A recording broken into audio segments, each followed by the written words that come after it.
Students, how are you all? I hope you will be fine. Students, today is Tuesday 14 July 2020 and our topic is future continuous tense. So let's see the identification of this tense. Future continuous tense is used to express an ongoing or continued action which will occur at some time in the future. It expresses future actions having an ongoing nature that is expected to start in future. This tense is also called future progressive tense. So student, this is identification and as you know with its name, continuous meaning, of course ing form of the verb we will use over here in all the continuous tenses. Okay, and future mean we will use will and shall. Structure of positive sentences. First of all, we will write subject, will be or shall be. We will choose any one. Okay, and then first form of verb plus ing or present participle, you can say it, plus object. Okay, subject, then auxiliary verb, main verb, object. Okay, examples: she will be feeling good tomorrow. Will be, and with the verb, with the first form of verb, we add ing, present participle. You can say he will be coming here, but with I and we will use shall.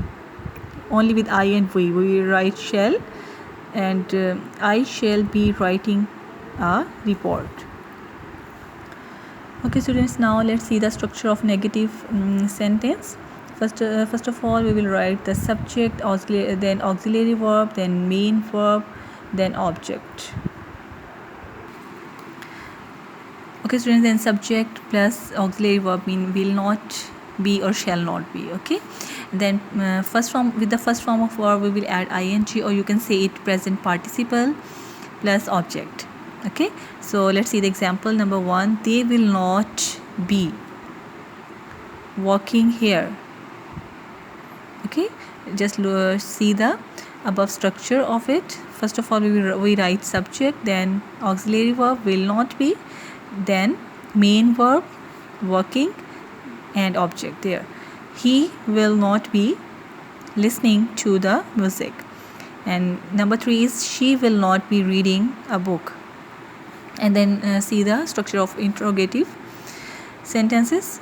First of all, you know that in the interrogative sentences we write the auxiliary verb first. Okay, so here the auxiliary verbs are will or shall. So we will write first of all will or shall, then subject, then be, first form of verb plus ing, or you can say it present participle. Okay, and then object. Let's see the examples. Will, he, because the subject is he, so we will choose will. If the subject is I or we, then we will choose shall. So will he be taking his exam in the end, question mark. Will the boys be eating their meals, question mark, and shall I be writing a letter.